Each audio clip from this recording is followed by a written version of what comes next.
Act 1, Scene 1, St. James's Park. Enter Charles and Sir George meeting. Ha, Sir George Airy! 'Tis early, man. What forbidden game roused you so soon? For no lawful occasion could invite a person of your figure abroad at such unfashionable hours. There are some men, Charles, whom fortune has left free from inquietudes, who are diligently studious to find out ways and means to make themselves uneasy.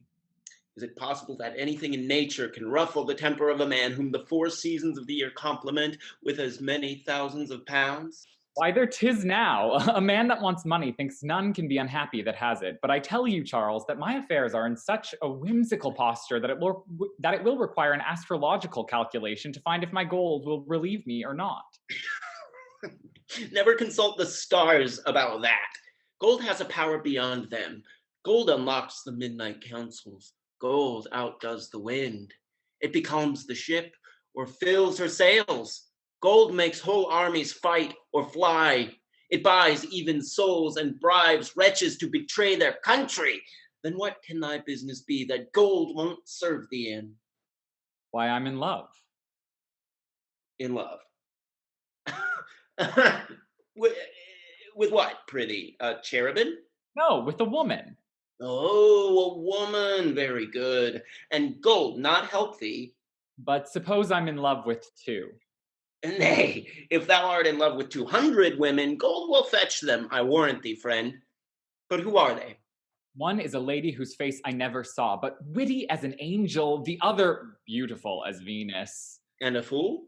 For aught I know, for I never spoke to her. I am charmed by the wit of one, and die for the beauty of the other. And pray, which are you in the quest of now? I prefer the sensual pleasure. I'm pursuing her I've only seen, who is thy father's ward, Miranda. Nay, then, I pity you, for the miser my father will no more part with Miranda and her 30,000 pounds than he would with a guinea to keep me from starving. Now you see, gold can't do everything, Charles. Yes, for 'tis Miranda's gold that bars my father's gate against you. Why, if he is this avaricious wretch, how come thou by such a liberal education? Not a groat out of his pocket, I assure you. I had an uncle who defrayed that charge, but for some little wildnesses of my youth, though he made me his heir, left dad my guardian till I came to years of discretion, which I presume the old gentleman will never think I am, whilst he has my uncle's estate in his clutches. What, canst thou find no stratagem to redeem it? I have made many essays to no purpose, though want, the mistress of invention, still tempts me on, yet still the old fox is too cunning for me. I am upon my last project, which if it fails, then I must make do with my last refuge, a brown musket. What is this project? Can I assist thee? Not yet. When you can, I have confidence enough in you to ask it. I am always ready. But what does your father intend to do with Miranda? Is she to be sold in private, or will he put her up by way of auction at who bids most? To deal openly with you, Sir George, I know very little of her, or her life at home. For since my uncle's death and my return from travel, I have never been well with my father. He thinks my expenses too great, and I his allowance too little. He never sees me, but he quarrels. And to avoid that, I shun his house as much as possible. The report is, he intends to marry her himself. Can she consent to it? Yes, faith, so they say. But I tell you, I am wholly ignorant of the matter. Miranda and I are like two violent members of a contrary party. I can scarcely allow her beauty, though all the world does, nor she me civility, for which contempt, I fancy, she plays the mother-in-law already, and sets the old gentleman on to do mischief. Then I've your free consent to get her. I and my helping hand, if occasion be. But see, yonder's a fool coming this way. Let's avoid him. What, Marplot? No, he's my instrument. There's 1,000 conveniences in him. He'll lend me his money when he has any, run of my errands and be proud on it. In short, he'll pimp for me, lie for me, drink for me, do anything but fight for me. And that I can trust to my own arm for. Nay, then he's to be endured. I never knew his qualifications before. Enter Marplot with a patch across his face. Dear Charles, your servant! Sir George Airy, the man in the world I have an ambition to be known to. Give me thy hand, dear Charles. A good assurance. But hark ye, how came your beautiful countenance clouded in the wrong place? I must confess, 'tis a little mal apropos, but no matter for that. a word with you, Charles? Marplot draws Charles aside. Prithee, introduce me to Sir George. He is a man of wit, and I'd give 10 guineas. When you have them, you mean? Aye, when I have him. Pox, you cut the thread of my discourse. I would give 10 guineas, I say, to be ranked in his acquaintance. 'Tis a vast addition to a man's fortune to be seen in the company of a leading men. For then we are all thought to be politicians, or Whigs, or Jacks, or high flyers, or low flyers, and so forth. Then having a fool for diversion is out of fashion, I find. Yes, unless it be a mimicking fool. They are darlings everywhere. But prithee, introduce me. Well, on condition you'll give us a true account how you came by that mournful injured nose, I will. I'll do it. Sir George, here's a gentleman has a passionate desire to kiss your hand. Oh, I honor men of the sword, and I presume this gentleman is lately come from Spain or Portugal by his scars. No, really. Sir George, mine sprung from civil fury happening last night in the groom quarters. I had a strong inclination to gamble 10 guineas with a sort of a kind of a milksop, as I thought. A pox of the dice he flung out, and my pockets being empty as Charles knows they sometimes are. He proved a surly North Briton and broke my face for my deficiency. And did you not draw? Draw, sir. Why, I did but lay my hand upon my sword to make a swift retreat. And he roared out, "Now the deal of my soul, sir, gin you touch your steel is whip man through your whim." Sir George and Charles burst out laughing. So you walked off, I suppose? Yes, for I avoid fighting, purely to be serviceable to my friends, you know. Your friends are much obliged to you, sir. I hope you'll rank me in that number. Sir George, a bow from the side box, or to be seen in your chariot, binds me ever yours. Trifles, you may command them when you please. Provided he may command you. Me? Why, I live for no other purpose. Sir George, I have the honor to be caressed by most of the reigning toasts of the town. I'll tell them you are the finest gentleman. No, prithee, let me alone to tell the ladies my good parts. But can you convey a letter upon occasion, or deliver a message with an air of business? With the assurance of a page and the gravity of a statesman. You know Miranda? What, my sister, Ward? Why, her guardian is mine. We are fellow sufferers. He is a covetous, cheating, sanctified curmudgeon. That Sir Francis Gripe is a damned old, insufferable... I suppose, friend, you forget that he is my father. I ask your pardon, Charles, but 'tis for your sake that I hate him, since he denies you your estate. Egad, I'm half persuaded that thou art some ward too, and not his blood, for thou art as honest as a libertine. Thou art as honest a libertine as ever cuckolded a man of quality. Pleasant fellow. The dog is diverting sometimes, or there would be no enduring his impertinence. He is pressing to be employed and willing to execute, but some ill fate generally attends all he undertakes, and he more often spoils an intrigue than helps it. If I miscarry, 'tis none of my fault. I follow my instructions. Oh yes, witness the merchant's wife. That was an accident. What was it, prithee? Why, you must know, I had lent a certain merchant my hunting horses, and was to have met his wife in his absence. Very good. Sending Mr. Marplot along with my groom to make the compliment and to deliver a letter to the lady at the same time. What does he do but gives the husband the letter and offers her the horses? I remember you were very even with me as you denied the letter to be yours and swore I had a design upon the wife, which my poor bones paid for. Come, Sir George, let's take a walk around, for I have sent my man upon an earnest business, and have ordered him to bring me the answer into the park. Business? And I do not know it. Egad, I'll watch him. I must beg your pardon, Charles. I am to meet your father here. My father? Aye, and about the oddest bargain perhaps you've ever heard of, but I'll not impart the secret till I know the success.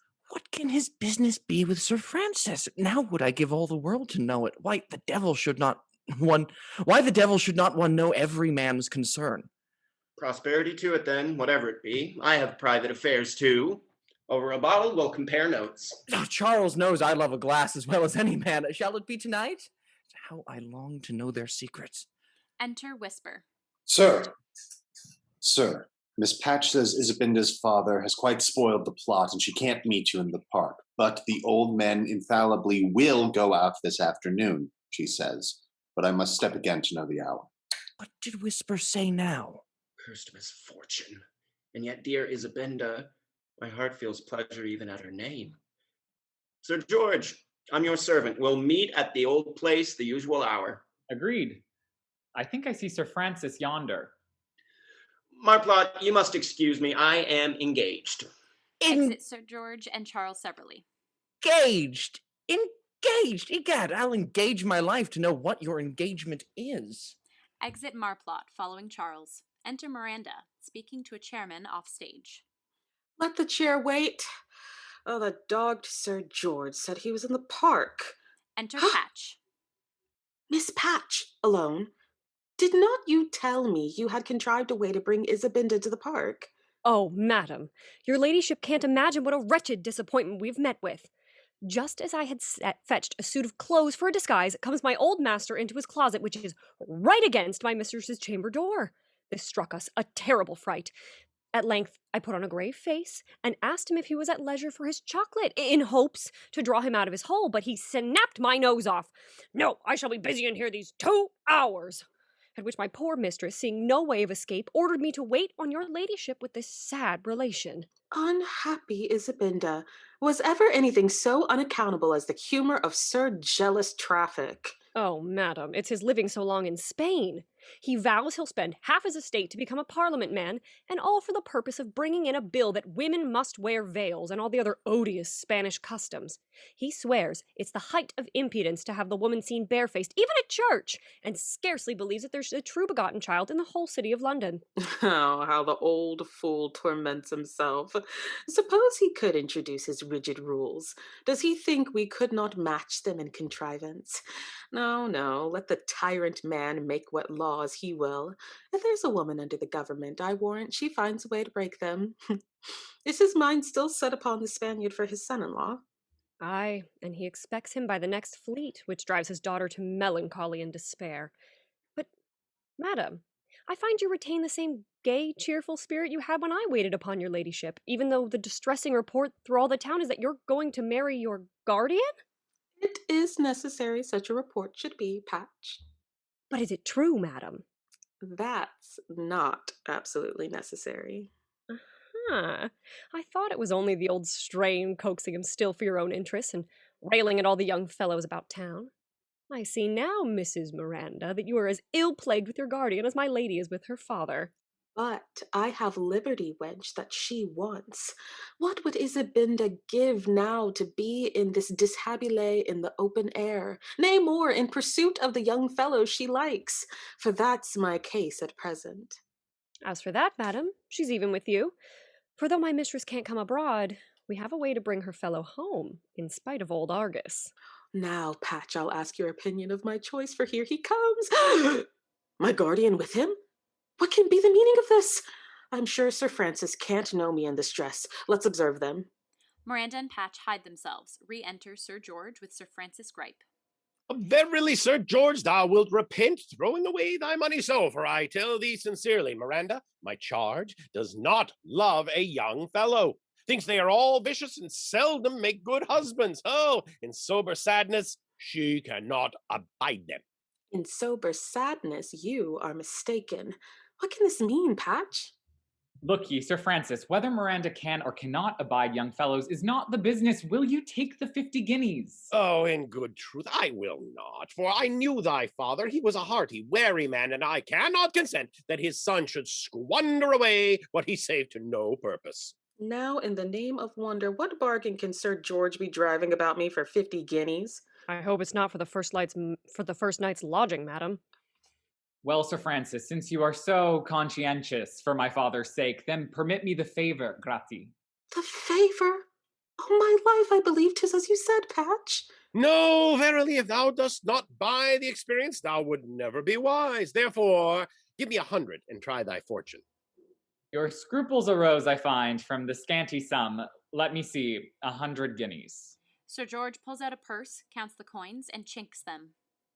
See, a pretty sound and pleasing look. But then, Miranda, if she should be cruel. As 10 to 1 I shall. I do consider on it. No, I'll do it. Do it? What, whether you will or no, madam? Come to the point, sir. Here's the gold. Sum up the conditions. Sir Francis pulls out a paper. I, for heaven's sake, do, for my expectation is on the rack. Well, at your peril be it. Aye, go on.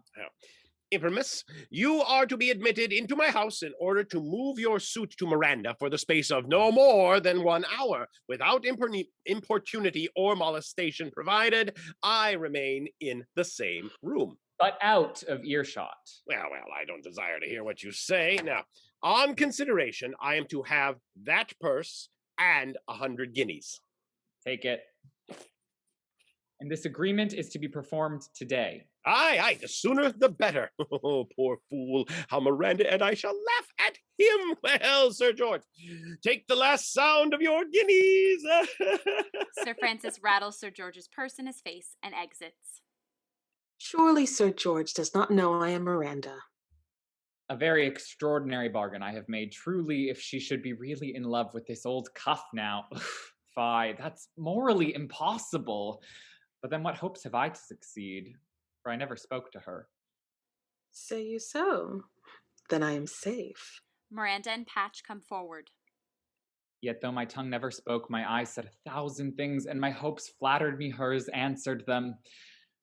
Well, if I'm lucky or not, 'tis but 100 guineas thrown away. Upon what, Sir George? Ah! Oh, my incognito upon a woman, madam. A woman! But women are the worst things you can deal in and damage the soonest. Your very breath destroys them, and I fear you'll never see your return, Sir George. Were they more brittle than china and dropped to pieces with a touch, every atom of her I have ventured at, if she is but a mistress of thy wit, balances 10 times the sum. Prithee, let me see thy face. By no means that may spoil your opinion of my sense. Rather confirm it, madam. And so rob Mrs. Miranda of 1 hour's gallantry, sir. No, child, a dish of chocolate in the morning never spoils my dinner. With the other lady, I design a set meal, so there's no danger. Matrimony. What crimes have you committed against the god of love that he should revenge them so severely to stamp husband upon your forehead? Only my folly in having so often met you here without pursuing the laws of nature and exercising her commands. But I resolve, ere we part now, to know who you are, where you live, and what kind of flesh and blood your face is. Therefore, unmask. And don't put me to the trouble of doing it for you. Sir George reaches for Miranda's vizard. She pulls away sharply. My face is the same flesh and blood with my hand, Sir George, which, if you'll be so rude to provoke... I'll apply it to my cheek. The lady's favors are always welcome, but I must have that cloud withdrawn. Sir George takes hold of her. Remember, you are in the park, child, and what a terrible thing would it be to lose this pretty hand. How will it sound in a chocolate house that Sir George Airy rudely pulled off a lady's mask when he had given her his honor that he would never, directly or indirectly, endeavor to know her till she gave him leave? But if that lady thinks fit to pursue and meet me at every turn like some troubled spirit, shall I be blamed if I inquire into the reality? Suppose, sir, that the lady should be in love with you. Oh, I'll return the obligation in a moment. And marry her? That's not the way to love her, child. If he discovers me, I shall die. Which way shall I escape? Let me see. Well, madam? I have it. Sir George, 'tis fit you should allow something, if you'll excuse my face, and turn your back. Do not look upon me till I bid you, but I will confess why I have engaged you so often, who I am, and where I live. Well, to show you I'm a man of honor, I accept the conditions. Let me but once know those, and the face won't be long a secret to me. What mean you, madam? Steal away. 'Tis something indecent to turn one's back upon a lady, but you command and I obey. Come, madam, begin. Sir George turns his back. Miranda begins to edge quietly backwards as she talks. First, then, it was my unhappy lot to see you in Paris at a ball upon a birthday. Your shape and air charmed my eyes, your wit and complacence my soul, and from that fatal night I loved you. And when you left the place, grief seized me so. No rest my heart, no sleep my eyes could know. Last, I resolved a hazardous point to try, and quit the place in search of liberty. Exeunt Miranda and Patch. Excellent. I hope she's handsome. Well now, madam, to the other two things, your name and where you live. I am a gentleman, and this confession will not be lost upon me. Nay, prithee, don't weep. I know women often shed tears when their hearts are so utterly engaged, but pray go on, for I find my heart melts in thy behalf. Speak quickly, or I shall turn about. What? Not yet. Poor lady, she expects I should comfort her, and to do her justice, she has said enough to encourage me. Sir George turns back around. He is alone. Gone? What the devil jilted? Why, what a tale has she invented of Paris? Balls and birthdays, egad, I'd give 10 guineas to know who this gypsy is. A curse of my folly, I deserve to lose her, for what woman can forgive a man that turns his back? The bold and resolute, in love and war, to conquer, take the right and swiftest way. The boldest lover soon gains the fair, as courage makes the rudest force obey. Take no denial, and the dames adore ye, closely pursue them, and they fall before ye. End of Act 1. Oh, I shall die with laughing. The most romantic adventure. What does the odious young fop mean? 100 pieces to talk an hour with me? Huh? And I'm to be nearby, too. There's the jest. A dod, if it had been in private, I should not have agreed to trust the young dog. Indeed and indeed, but you might, Guardy. Now methinks there's nobody handsomer than you.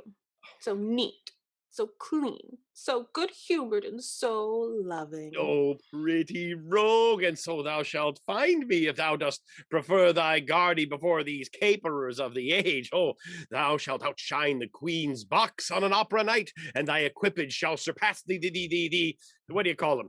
Ambassadors, yes. Nay, I'm sure the discreet part of my sex will envy me more for the inside furniture when you are in it than my outside equipage. Oh, a cunning baggage, in faith thou art, and a wise one too. And to show thee that thou hast not chose amiss, I'll this moment disinherit my son Charles, and settle my whole estate upon thee. There's an old rogue now. No, Guardy, I would not have your name be so black in the world. But there's a simple way, if you would endow me. Oh. You know my father's will runs that I am not to possess my estate without your consent till I am 25. Well, you need only abate the trifling 7 years and make me mistress of my estate today, and I'll make you master of my person tomorrow. That may not be safe. No, Chargy, I'll settle it upon thee for pin money, and that will be every bit as well, thou knowest. Unconscionable old wretch bribe me with my own money? Well, what art thou thinking on, my girl? How to banter Sir George? No, Guardy, but I have thought of a way that will confound his love suit entirely. How's that? Oh, I'm transported. I'm ravished. I'm mad. It would make you mad if you knew all.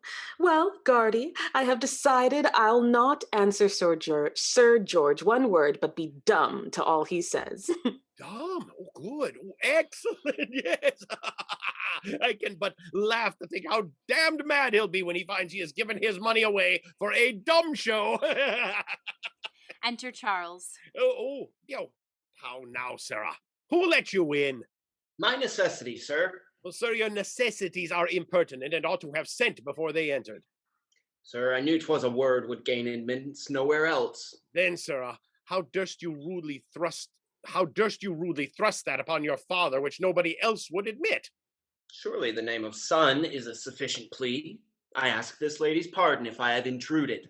I ask her pardon and her blessing too if you expect anything from me. I believe your blessing, Sir Francis, in a purse of guineas would be more material. Your son may have business with you. I'll retire. Exit Miranda. Well, sir.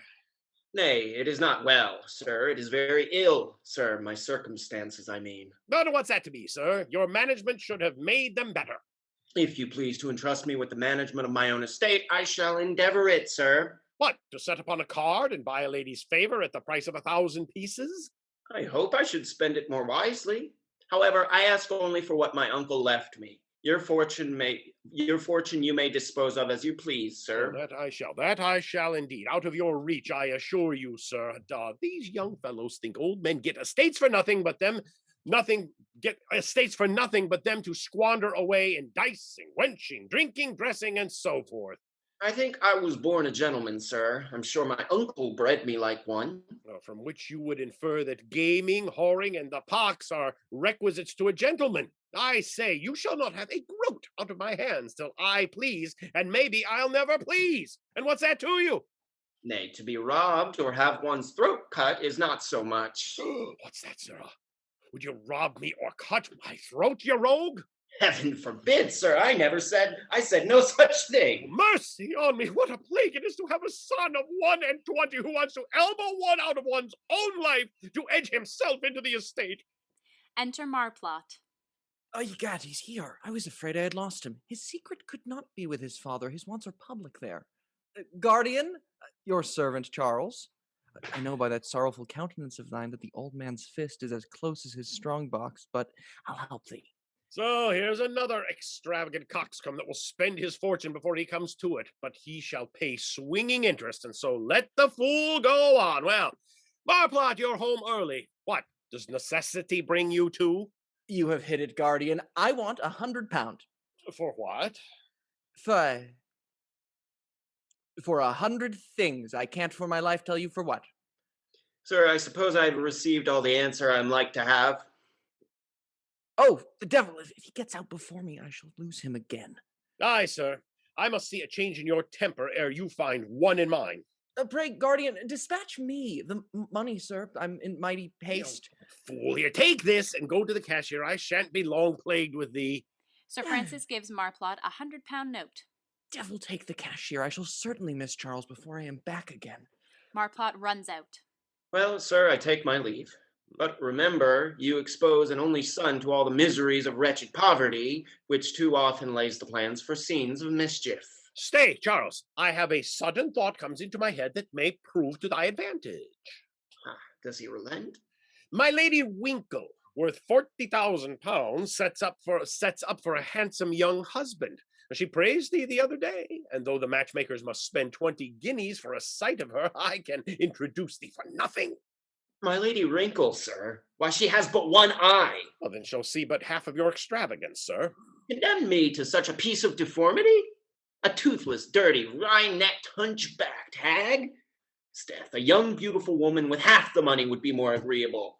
I thank you, sir, but you chose better for yourself, I find. Go out of my doors, you dog! You pretend to meddle with my marriage, Sarah? Sir, I obey, but... No, but me no buts. Begone, sir. Dare to ask me for money again and refuse £40,000? Oh, out of my doors, I say, without reply. Exit Charles. Enter a servant. One Sir George Airy inquires for you, sir. Re-enter Marplot, running and looking about wildly. Oh, gone? Is Charles gone, Guardian? Yes, and I desire your wise worship to walk after him. Nay, egad, I shall run. I tell you about that. The pox of the cashier for detaining me so long. Where the devil shall I find him now? I shall certainly lose this secret. Exit Marplot, running. What, is he distracted? Bid Sir George to walk up. Exit the servant. Now, for a trial of skill that will make me happy and him a fool. Enter Sir George. In my mind, he looks like an ass already. Well, Sir George, do you hold in the same mind, or would you capitulate? Oh, look, here are the 100 guineas. Not if they were twice the sum, Sir Francis. Therefore be brief. Call in the lady and take your post.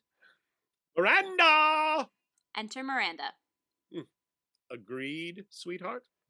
Miranda nods. Sir Francis pulls out a pocket watch. There, sir. George, try your fortune. So from the eastern chambers breaks the sun, dispels the clouds, and gilds the valves below. Sir George bows to Miranda and kisses her hand. Hold, sir! Kissing was not in our agreement. Oh, that's by way of prologue. Prithee, old mammon, to thy post. Well, young Timon, 'tis now 4 exactly. 1 hour, remember, is your utmost limit. Now, a minute more. Sir Francis retires to the bottom of the stage. Madam, whether you will excuse or blame my love, the author of this rash proceeding depends upon your pleasure, as also the life of your admirer.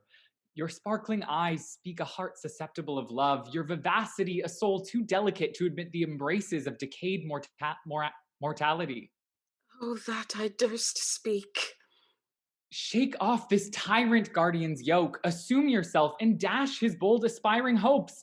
The deity of his desires is avarice, pure greed, and therefore is he a heretic in love, and ought to be banished by the queen of beauty. See, madam, a faithful servant kneels and begs to be admitted in the number of your vassals. Oh, I wish I could hear what he says now. Miranda gives Sir George her hand to raise him from his knees. Sir Francis runs up to them. Oh, hold! No palming! That's contrary to the articles! The death, sir, keep your distance, or I'll write another article in your guts. Sir George lays his hand on his sword. Sir Francis retreats to the bottom of the stage. Bloody-minded fellow. What lady? Not answer me. Perhaps she thinks my address too grave. I'll be more free. Can you be so unconscionable, madam, to let me say all these fine things to you without one single compliment in return? View me well, am I not a proper, handsome fellow? Can you prefer that old, dry, withered, sapless log of 65 to the vigorous, gay, sprightly love of 24? With snoring only he'll awake thee, but I with ravishing delight would make thy senses dance in concert with the joyful minutes. Thus, Sir George kisses Miranda in ecstasy. She struggles and flings herself away as Sir George runs towards them again. Oh, heavens, I shall not be able to contain myself. Sure she did not speak to him. Oh, there's 3/4 of the hour gone, Sir George. God, I don't like these close quarters. more interruptions, you will have it, sir. Sir George lays his hand on his sword again. Sir Francis again retreats to the bottom of the stage. No. You shan't have her either. Ha! What, dumb still? Sure, this old dog is enjoying her silence. I'll try another way. I must conclude, madam, that in compliance to your guardian's humor, you refuse to answer me, and therefore I will instruct you how to keep your word inviolate to Sir Francis, and yet answer me to every question. As, for example, when I ask anything to which you would reply in the affirmative, gently nod your head thus. And when in the negative, thus, and in the doubtful, a tender sigh, thus. How every action charms me, but I'll fit him with his impertinence. Poor Sir George. Was it by Sir Francis's desire that you are dumb, madam, to all that I can say? Miranda nods. Very well. She's tractable, I find. And is the possibility that you can love him not bizarre? Miranda nods. Good. Now, pardon the bluntness of my question, for my time is short. May I not hope to supplant him in your esteem? Miranda sighs. She answers me as I could wish.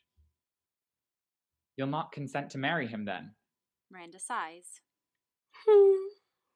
What? Doubtful in that, undone again? Come, madam, I cannot think you hesitate in this affair out of any motive but your fortune, but let Sir Francis keep it till those few 7 years are expired. Make me happy with your person. Let him enjoy your wealth. Miranda holds up her hands. Why, what sign is that now? Nay, madam, I can't understand your meaning. What the devil? Are they talking by signs that I may be fooled here? Hey, what do you mean, Sir George? To cut your throat if you dare mutter another syllable. Pray, madam, will you answer me to the purpose? Miranda shakes her head and points to Sir Francis. What does that mean? Is she afraid he will understand signs? I perceive, madam, you are too apprehensive of the promise you have made your guardian to follow my rules. Therefore, I'll suppose your mind and answer for you. First, for myself, madam, that I am in love with you is an infallible truth. Now for you. Sir George turns to stand beside Miranda and speaks in a girlish voice. Indeed, sir, and may I believe it? As certainly, madam, as that 'tis daylight, or that I die if you persist in silence. Bless me with the music of your voice, and raise my spirits to their proper heaven. Thus let me entreat, ere I'm obliged to quit this place. Pray grant me some token of a favorable reception to keep my hopes alive. Rise, sir, and since my guardian's presence will not allow me privilege of tongue, read that and rest assured you are not indifferent to me. Sir George produces a letter and offers it to himself, as though from her. Sir Francis starts with horror. What's that? A letter? But she won't take it. Thou art balked. A letter? Oh, let me kiss it with the same raptures that I would the dear hand that touched it. What's here? Dear Sir George, this virgin muse I consecrate to you, which when it has received the addition of your voice, 'twill charm me into desire of liberty to love, which only you can fix. My angel, you transport me. And see the power of your command. The God of love has set the verse already. The flowing numbers dance into a tune, and I'm inspired with love enough to read it out. I'm sure thou art inspired with I'm sure thou art inspired with impudence enough. Great love inspire him, say I admire him. Give me the lover that can discover secret devotion from silent motion. Then don't betray me, but hence convey me. With all my heart, madam, this very moment, let's retire. Sir George takes hold of Miranda as Sir Francis returns. The hour is expired, sir, and you must take your leave. Ah, there, my girl. There's the £100 which thou hast won. Go, I'll be with you presently. Sir Francis gives Miranda Sir George's purse of coins. Exit Miranda. God's heart, madam, you won't leave me just in the nick, will you? Oh, she has nicked you, Sir George, I think. Have you any more £100 to throw away upon courtship? A curse of your fleering jests. Yet, however I'll succeed, I'll venture the same wager she does not value a spoonful of snuff.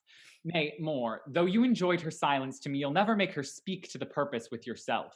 Did I not tell thee 'twas a waste of money? Did I not say she hated young fellows? And I'm positive she's not in love with age. Oh, how he swells with envy. Poor man, poor man. I must beg your pardon, Sir George. Miranda will be impatient to have her share of mirth. Well, we shall laugh at thee most egregiously.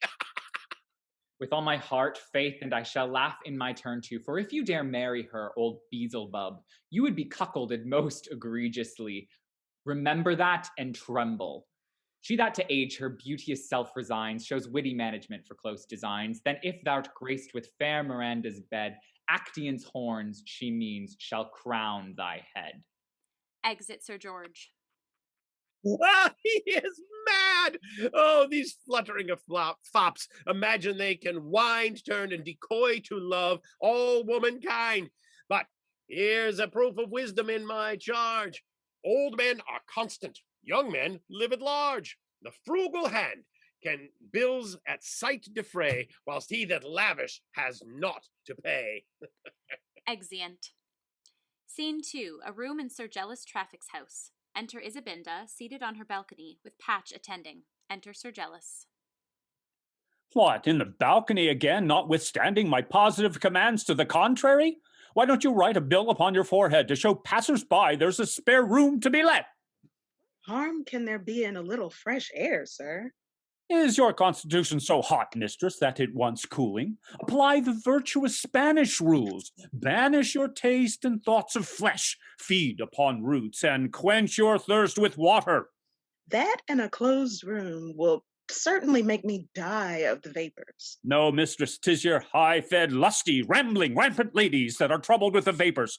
But you are not to be bred this way. No galloping abroad, no receiving visits at home, for in our loose country the women are as dangerous as the men. So I told her, sir, and that it was not decent to be seen on a balcony. But she threatened to slap my chaps and told me I was her servant, not her governess. Did she so? But I'll make her to know that you are her duenna. Oh, that incomparable custom of Spain. Why, there's no depending upon old women in my country, for they are as wanton at 80 as a girl of 18, and a man may as safely trust to Asgrill's translation as to his great-grandmother's not marrying again. Or to the Spanish ladies' veils and duennas for the safeguard of their honor. Dare to ridicule the cautious conduct of that wise nation, daughter, and I'll have you locked up this fortnight without a people. If we had but the ghostly helps in England, which they have in Spain, I might deceive you if you did, sir. 'Tis not the restraint, but the innate principle secures the reputation and honor of our sex. Let me tell you, sir, confinement sharpens invention as want of sight strengthens the other senses, and is often more pernicious than the recreation innocent liberty allows. Say you so, mistress? Who the devil taught you the art of reasoning? I assure you they must have a greater faith than I pretend to who can think any woman innocent who requires liberty. Therefore, Patch, to your charge. Lock her up till I come back from the exchange, or I shall have some sauntering coxcomb think, by leaping into her arms, to leap into my estate. But I'll prevent them.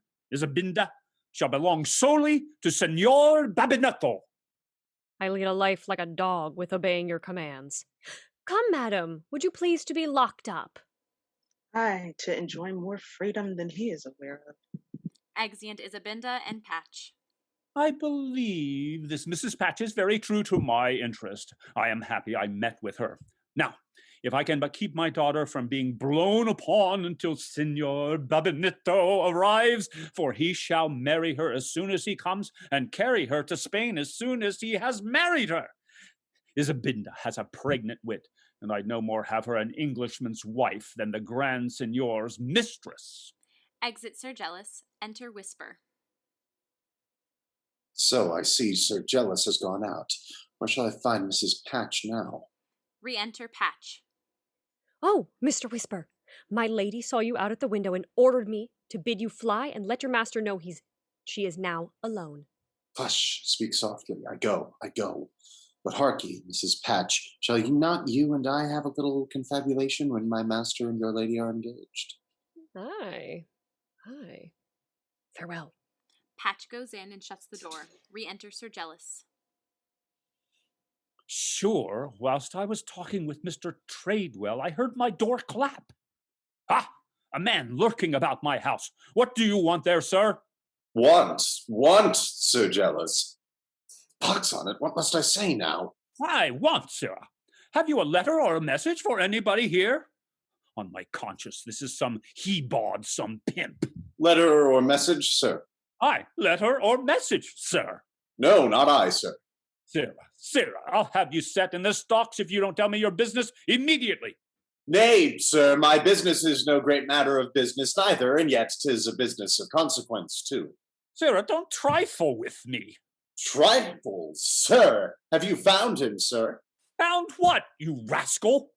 Why, Trifle is the very lapdog my lady lost, sir. I fancied I saw him run into this house. I am glad you have him, sir. My lady would be overjoyed that I found her little Trifle wifeful. Who is your lady friend? My lady Love Puppy, sir.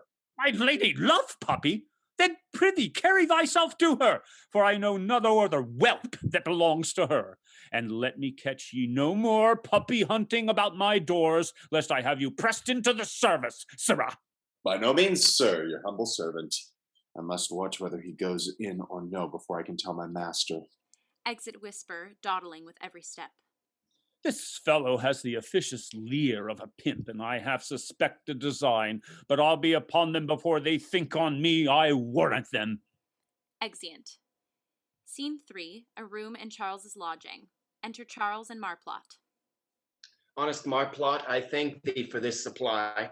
I expect my lawyer with £1,000 I have ordered him to take up, and then you shall be repaid. There's no more of that. Oh, here comes Sir George Airy.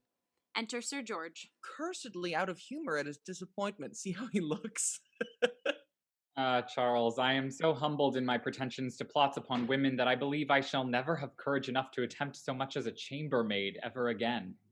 I'll spare you the relation of your failure by telling you. When I saw you enter my father's house, I slipped into the next room where I overheard every syllable. That I said... But I'll be hanged if you heard her answer. Prithee, tell me, Charles, is Miranda a fool? I never suspected her for one, but Marplot can inform you better if you'll allow him a judge.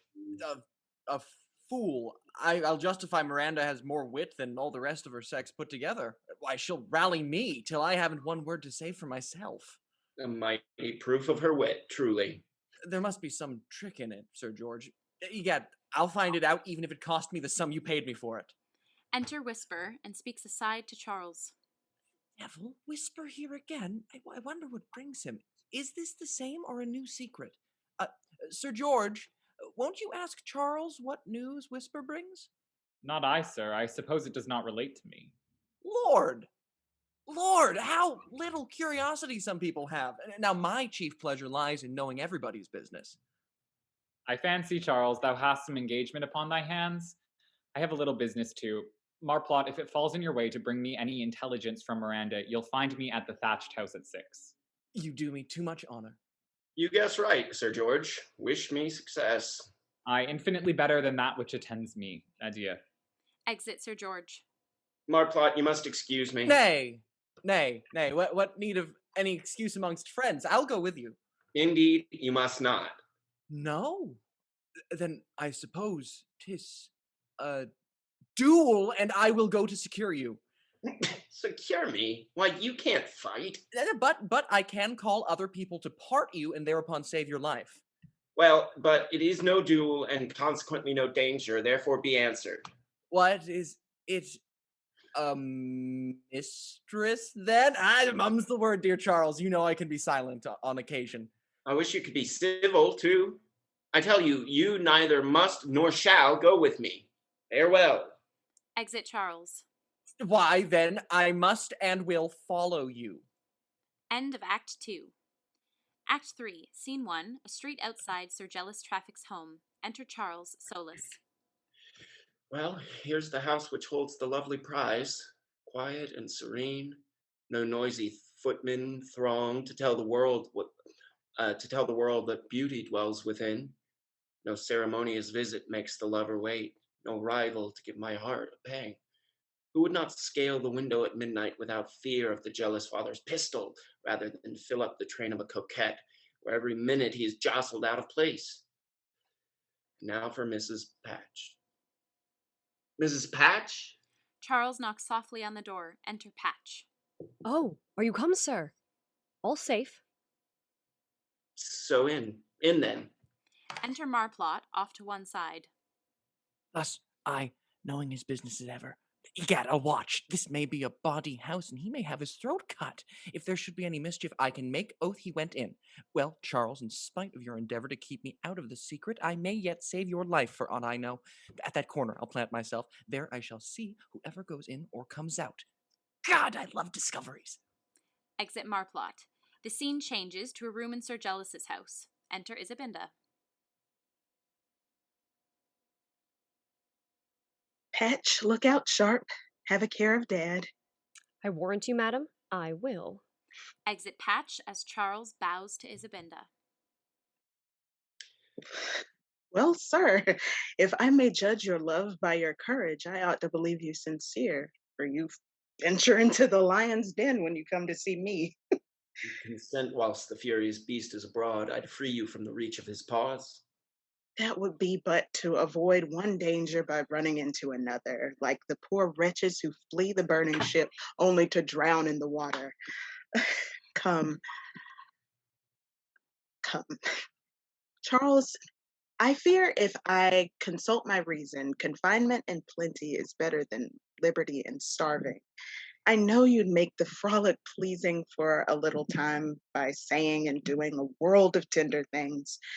But when our small substance is once exhausted and 1,000 requisites for life are wanting, then love, who rarely deals with poverty, would also fail us. Faith, I fancy not. Methinks my heart has laid up a stock that will last for life, to back which I have taken £1,000 upon my uncle's estate that surely will support us till one of our fathers relent to the marriage. There's no trusting to that, my friend. I'm sure your father will carry his humor to the grave, and mine till he sees me settled in Spain. And can you then cruelly resolve to stay till that cursed Don Babinetto arrives, and suffer that youth, beauty, fire, and wit to be sacrificed to the arms of a dull Spaniard? To be incarcerated and forbid the sight of anything that's humane? No. When it comes to the extremity and Babinetto is here and no stratagem can relieve us, thou shalt enlist for a soldier, and I'll carry thy knapsack after thee into the wars. Bravely resolved. The world cannot be more savage than our parents, and fortune generally assists the bold. Therefore, my dear Isabinda, consent now. Why should we put it to a future hazard? Who knows when we shall have another opportunity? You have your ladder of ropes, I suppose, and the closet window stands just where it did. And if you haven't forgotten to write in characters, Patch will find a way for our assignations. Thus, much of the Spanish contrivance my father's severity has taught me. I thank him. Though I hate the nation, I admire their management in these affairs. Re-enter Patch. Oh, madam, I see my master coming up the street. What? The devil wish would I had my ladder now. I thought you had not expected him till night. What shall I do, madam? Oh, for heaven's sake, don't go that way. You'll meet him full in the teeth. That's hard. Can you shut me into the cupboard? Ram me into no chest? Oh, impossible, sir. Sir Jealous searches through every hole in the house. Undone forever. If my father sees you, I shall never see you more. Ah, I have a thought on it. Run you to your chamber, madam, and sir, come you along with me. I'm certain you may easily get down from the balcony. My life, adieu. Lead on, guide. Exeunt Patch leading Charles. Heaven preserve him. Exeunt. Scene 2, the street outside Sir Jealous's house. Enter Sir Jealous. Nearby, Marplot watches him from his hiding place. I don't know what's the matter, but I've a strong suspicion all is not right within. That fellow sauntering about my door, and his tail of a puppy had the face of a lie, methought. By Saint Iago, if I should find a man in the house, I'll make mincemeat of him. Ah, poor Charles, huh? Egad, this fellow is old. I fancy I might bully him and make Charles have an opinion of my courage. My own key shall let me in. I'll give them no warning. Sir Jealous feels for his keys. Marplot advances. What's that you say, sir? What's that to you, sir? Well, it is to me, sir, for the gentleman you threaten is a very honest gentleman. Look to it, for if he comes not as safe out of your house as he went in, I have half a dozen myrmidons hard by shall beat you about your ears. Went in? What? Is he already in the house, then? Ah, a combination to undo me. Oh, Myrmidon, you dog, you thieves! Sir Jealous beats Marplot with his cane. Thieves! Murder! Egad, why do you beat me? I was not in your house, sir. Enter servant running. What's the matter, sir? The matter, rascal? You have let a man into my house, but I'll flay him alive. Follow me. I'll not leave a mousehole unsearched. If I find him by Saint Iago, I'll equip him for the opera. Exeunt Sir Jealous and the servant into the house. The deuce of his cane. There's no trusting age to be feeble. What shall I do to relieve Charles? Egad, I'll raise the neighborhood. Murder! Thieves! Charles drops down upon Marplot from the balcony. Oh! Charles, in faith, I'm glad to see thee safe, with all my heart. Pox of your bawling! How the devil came you here? Here, egad, I have done you a piece of service. I told the old thunderbolt that the gentleman that was gone in was a good friend. Was it you that told him, sir? 'Sdeath, I could crush thee into atoms! Charles shakes Marplot by the collar, then exits at a run. What? Will you choke me for my kindness? Will my inquiring soul never leave searching into other people's affairs till it gets squeezed out of my body? I dare not follow him now. He's in such a passion. I'll to Miranda. If I can discover a way to oblige Sir George, it may be a means to reconcile me again to his friend Charles. Exit Marplot. Re-enter Sir Jealous and the servant. Are you sure you have searched everywhere? Yes, from the top of the house to the bottom. Under the beds and over the beds? Yes, and in them too, but found nobody, sir. Why, well, what could this rogue mean? Enter Isabinda and Patch. Take courage, madam. I saw him safely out. Bless me. What's the matter, sir? You know best. Pray, where's the man that was here just now? What man? I saw none. Nor I, Sir Jealous, but by the trust you repose in me. What? Do you think I would let a man come within these doors when you were absent? Ah, Patch, my daughter may be too cunning for thy honesty. The very scout that he had set to give warning revealed it to me and threatened me with half a dozen myrmidons. But I think I mauled the villain. These afflictions you draw upon me, mistress. Pardon me, sir. 'Tis your own ridiculous humor draws you into these vexations and gives every fool pretense to banter you. No, 'tis your idle conduct. your coquettish flirting into the balcony. Oh, with what joy shall I resign thee into the arms of Don Diego Babinetto? And with what industry shall I avoid him? Certainly, that foppish rogue had a message from somebody or other. Come along, you sot. Let's see if we can find the dog again. Patch, lock her up, dear. Oh, yes, sir. Exeunt Sir Jealous and the servant. I walk till your heels ache. You'll find nobody, I promise you. Who could that scout be which he talks of? Nay, I can't imagine. Unless it was Whisper. Well, dear Patch, let's employ all our thoughts how to escape this horrid Don Diego. My very heart sinks at his terrible name. Fear not, madam. Your sweet Don Carlo shall be the man, or I'll lose the reputation of contriving, and then what's a chambermaid good for? Sayest thou so, my girl? Then let Dad be jealous, multiply his cares, while love instructs me to avoid the snares. I'll, spite of all his Spanish caution, show how much for a love a British maid can do. Exeunt. Scene 3, a room in Sir Francis's house. Enter Miranda and Sir Francis. Well, Guardy, how did I perform my dumb scene? Oh, to admiration, thou dear little rogue. Oh, let me bust thee for it. Nay, adod, I will charge thee, so muzzle and tuzzle thee. In faith, I will. Sir Francis hugs and kisses Miranda. She pulls away. Nay, Guardy, don't be so lavish. Who would ride post when the journey lasts for life? Ah, wag, thou wag, I'll kiss thee again for that. Ugh, how he stinks of tobacco. What a delicate bedfellow I should have. Oh, I'm transported. When, my dear, wilt thou convince the world of thy happy day? When shall we marry, huh? There's nothing wanting but your consent, Sir Francis. My consent? What does my charmer mean?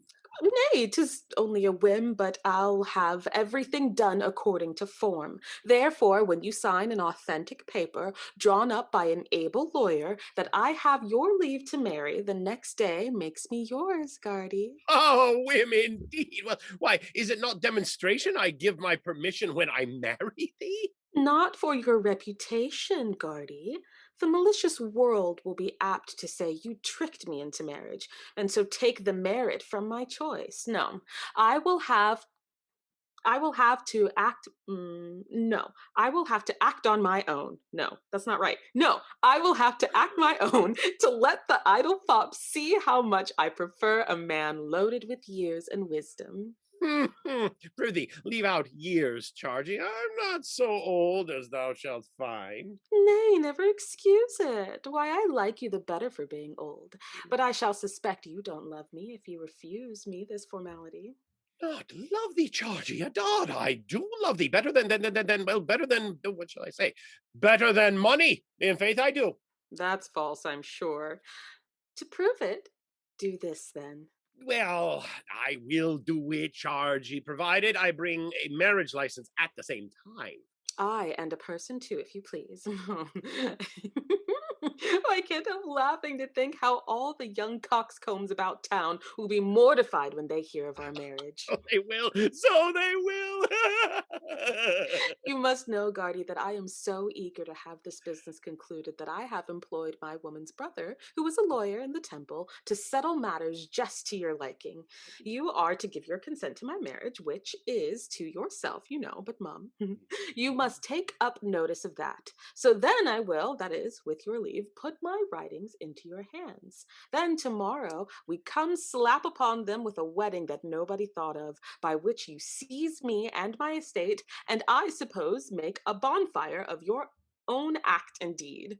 Nay, Chargy, but if... Nay, Guardy, no ifs.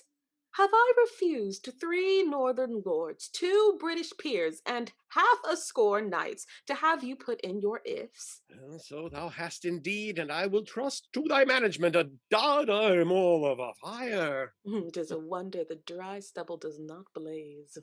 Enter Marplot. How now? Who sent for you, sir? What, is the £100 gone already? No, sir, I don't want money now. No? Oh, that's a miracle. But there's one thing you want, I'm sure. Aye, what's that, Guardian? Manners. What, had I no servants without to announce thee? None that could do my business, guardian, which is at present with this lady. With me, Mr. Marplot. What is it, I beseech you? Aye, sir, what is it? Anything that relates to her may be delivered to me. I deny that. That's more than I do, sir. Indeed, madam. Really? Why then to proceed? Fame says that you and my most conscionable guardian here designed, contrived, plotted, and agreed to bamboozle a very civil, honorable, honest gentleman out of £100. That I contrived it? Aye, you. You never said a word against it. So far, you are guilty. Pray tell that civil, honorable, honest gentleman that if he had any more such sums to fool away, they shall be received like the last. And this is the way you use a gentleman and my friend. Is the wretch thy friend? The wretch! Look, you madam, don't call names. Egad, I won't take it. Why? You won't beat me, will you? I don't know whether I will or no. Sir, I shall make a servant show you out by way of the window if you are saucy.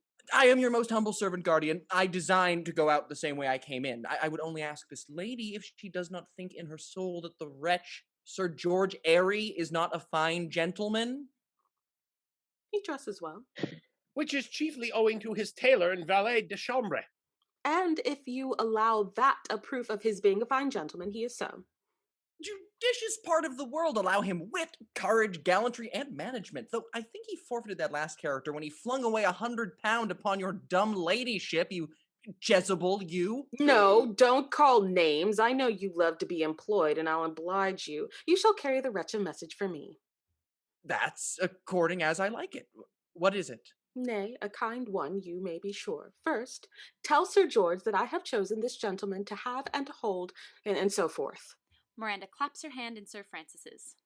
And advise Sir George's impertinence to trouble me no more, for I prefer Sir Francis for a husband before all the fops in the universe. Oh, Lord. Oh, Lord, she's bewitched, that's certain. You amaze me, madam. This old monument, a husband for 18?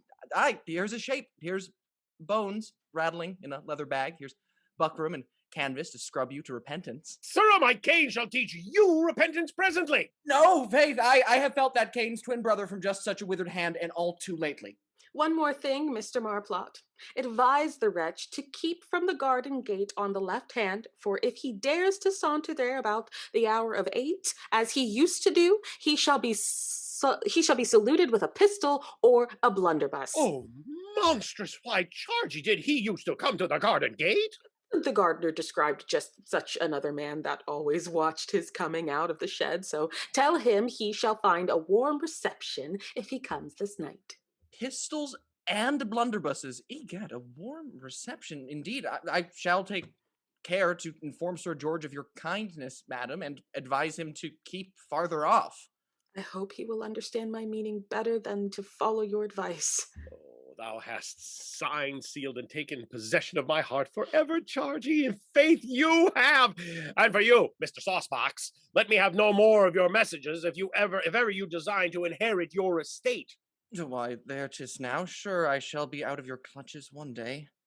Well, guardian, I say no more, but if you be not as errant a cuckold as ever drove bargain upon the exchange or paid attendance to a court, I am the son of a whetstone, and so, your humble servant. Don't forget the message. Exit Marplot. I am so provoked. 'Tis well he's gone. Oh, mind him not, Guardy, but let's sign the articles, and then... And then, adod, I believe I am metamorphosed. My pulse beats high, and my blood boils. Oh, methinks that I Sir could Francis just... hugs and kisses Miranda. She pulls away. Oh, fie, Guardy, be not so violent. Consider the market lasts all the year. Well, I'll go in and see if the lawyer be come. You'll follow? Oh, aye, to the world's end, my dear. Exit Miranda. Well, Frank, thou art a lucky fellow in thy old age to have such a delicate morsel, and £30,000 in love with thee. Oh, I shall be the envy of bachelors, the glory of married men, and the wonder of the town. Exeunt. Scene 4, a tavern. Enter Sir George and Charles, with Whisper attending. Nay, prithee, don't be grave, Charles. Misfortunes will happen. 'Tis some comfort to have a companion in our sufferings. I am only apprehensive for Isabinda. Her father's humor is implacable, and how far his jealousy may transport him to our undoing shocks my soul to think. But since you escaped undiscovered by him, his rage will quickly lash into a calm, never fear it. But who knows what that unlucky dog Marplot told him? Nor can I imagine what brought him thither. That fellow is ever doing mischief, and yet, to give him his due, he never designs it. This is some blundering adventure wherein he thought to show his friendship, as he calls it. Ah, see? Then you must forgive him. What said he? Said, nay, I had more mind to cut his throat than hear his excuses. Where is he? Sir, I saw him go into Sir Francis Gripe's just now. Oh, then he is upon your business, Sir George. 1,000 to 1, but he makes some mistake there, too. Impossible unless he huffs the lady and makes love to Sir Francis. Enter a drawer. Mr. Marplot is below, gentlemen, and desires to know if he may have leave to wait upon you. How civil the rogue is when he has done a fault. Desire him to walk up. Exit the drawer. Prithee, Charles, throw off this chagrin and be good company. Nay, hang him, I'm not angry with him. Whisper, fetch me pen, ink, and paper. Yes, sir. Exit Whisper. Enter Marplot. Do but mark his sheepish look, Sir George. Dear Charles, don't overwhelm a man already under insupportable affliction. I'm sure I always intend to serve my friends, but if my malicious stars deny the happiness, is the fault mine? Never mind him. Charles is eaten up with spleen. But tell me, what says Miranda? Says, nay, we are all undone there, too. I told you, so nothing prospers that he undertakes. Why, can I help Miranda's having chose your father for better or for worse? There's another of fortune's strokes. I suppose I shall be edged out of my estate with a new pair of twins every year. Who will get them? What, is the woman really possessed? Yes, with the spirit of contradiction. She railed at you most prodigiously. Which I'll take as all lovers do. That is a sign of her deep affection for me. Re-enter Whisper with pen, ink, and paper. He gives them to Charles, who sits apart and begins to write. God, you wouldn't say so if you knew all. Why, prithee? Harkee, Sir George, let me warn you. Pursue your old haunt no more. It may be dangerous. My old haunt? What do you mean? Why, in short then, since you will have it, Miranda vows if you dare approach the garden gate at 8 o'clock as you used to, you shall be saluted with a blunderbuss, sir. Nay, she bid me tell you so, too. Garden gate at 8 as I used to. There must be a meaning in this. Is there such a gate, Charles? Yes, it opens into the park. I suppose Miranda has made many a scamper through it. It must be an assignation then. Oh, my heart springs with joy. My dear Marplot, let me embrace thee. Thou art my friend, my better angel. Well, obviously, I have saved your life. My life? Thou hast saved my soul, man. Charles, if thou dost not pledge this gentleman's health, mayst thou never taste the joys of love. Whisper, take this letter and be sure you take care how you deliver it. Bring me the answer to my lodgings. I warned you, sir. Exit Whisper, holding Charles's letter. Marplot watches him leave. Whither does that letter go? Now dare I not ask for my blood. Now, Sir George, I am for you. To the garden gate at the hour of 8, Charles. Huzzah! I begin to conceive you... That's more than I do, egad. To the garden gate, huzzah. But I hope you design to keep far away from it, Sir George. I never fear that. Let Miranda use her blunderbuss against the next fool. She shan't reach me with the smoke, I warrant her. Charles, if you could receive an amorous disappointment thus cavalierly, one should have some comfort in being beaten for you. The fool comprehends nothing. Nor would I have him. Prithee, take him along with thee. Enough. Marplot, you shall go home with me. Sir George, your servant. Egad, Charles asking me to go home with him gives me a shrewd suspicion there's more in the garden gate than I comprehend. Faith, I'll give him the drop and steal away to Guardians and find out. I kiss both your hands, and now for the garden gate. Its beauty gives the assignation there, and love too powerful growths to admit of fear. End of Act 3. Act 4, Scene 1, the street outside Sir Jealous Traffic's house. Enter Whisper and Patch, meeting. Ah, Mrs. Patch, this is a lucky minute to find you so readily. My master Charles dies with impatience. My lady imagines so, and by her orders I have been scouting this hour in search of you to inform that Sir Jealous has invited some friends to supper with him tonight, which gives an opportunity for your master to make use of his ladder of ropes. The closet window shall be open, and Isabinda ready to receive him. Bid him come immediately.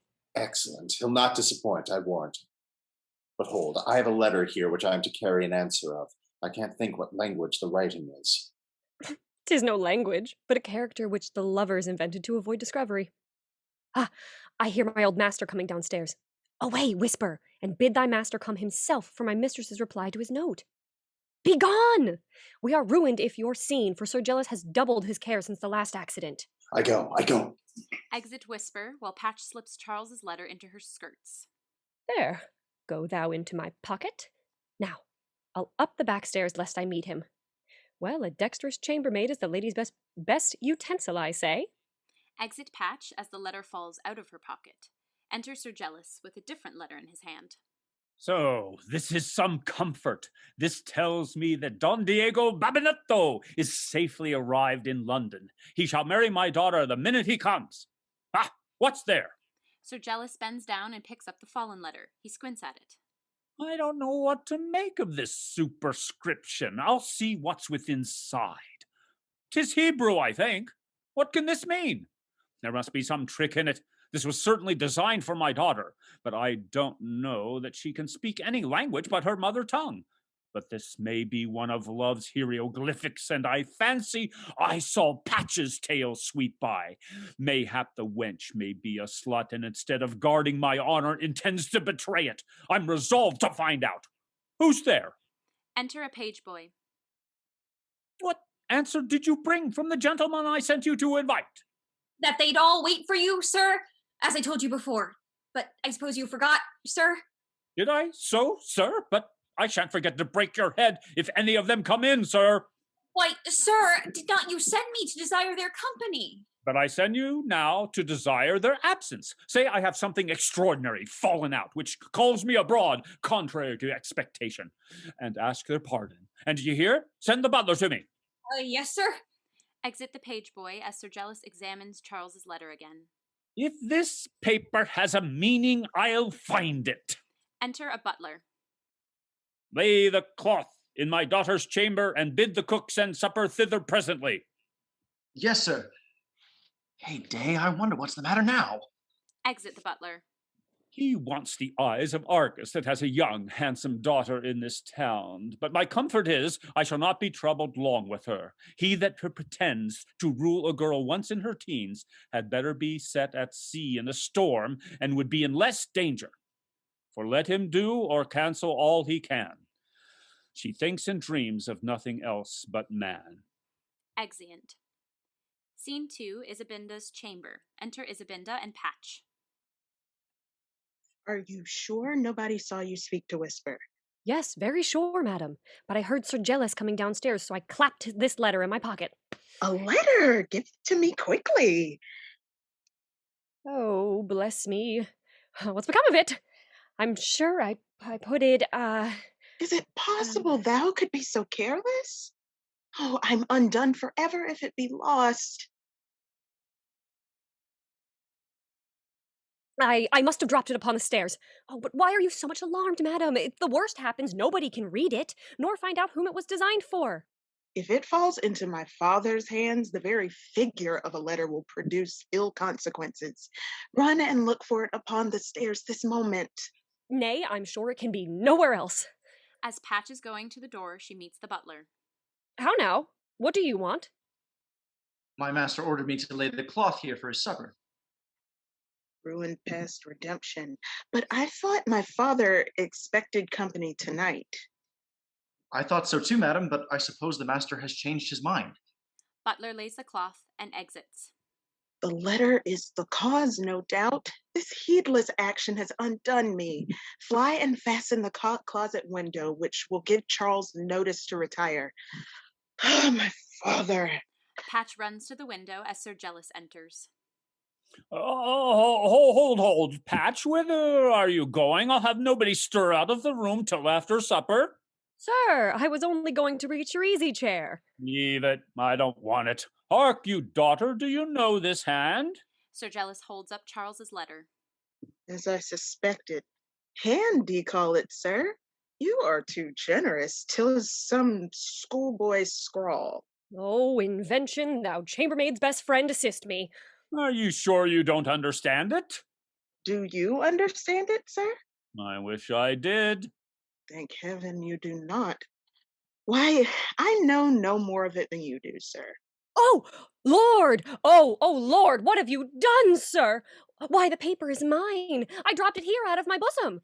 Patch snatches the letter from Sir Jealous. Ah, yours, mistress? Yes, sir, it is. And what is it, girl? Speak! Why, sir, if you must know, it's a charm for the toothache. I have worn it this 7 year. 'Twas given to me by a good doctor with supernatural gifts for curing wild pain, who charged me never to open it, lest some dire vengeance befall me. Oh, cruel misfortune that I should drop it and you should open it! If only you had not opened it. Oh! Excellent wench.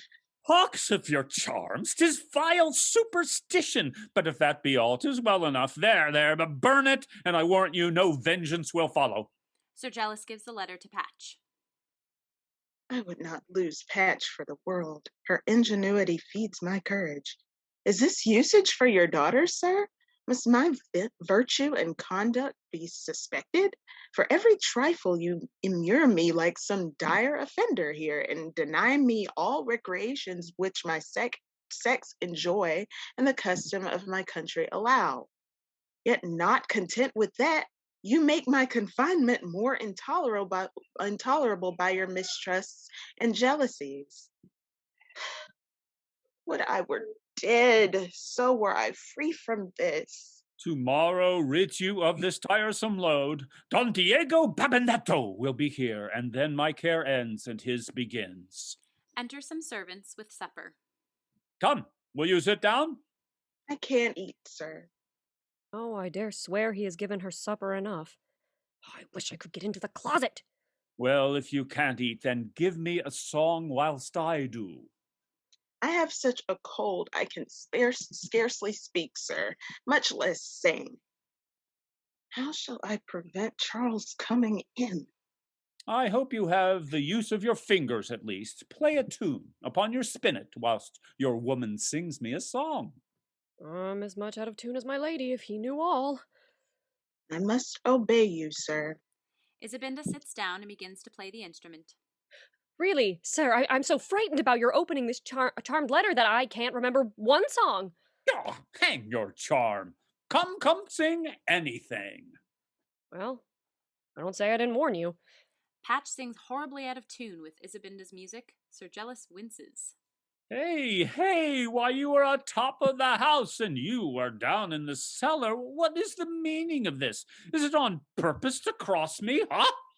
Pray, madam, take the key a little lower. I cannot reach that note, nor any note, I fear. Patch, we shall be discovered. I sink with apprehension, madam. Isabinda keys down the song she's playing on the spinet. Patch begins to sing again. Meanwhile, Charles quietly pulls open the closet door. Music and singing. 'Tis thus the bright celestial court above beguiles the hours with music and love. Charles clears his throat and prepares to serenade Isabinda. Then he sees Sir Jealous. Yes, her father there.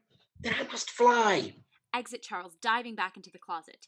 Hearing a noise, Sir Jealous rises up in time to see the door.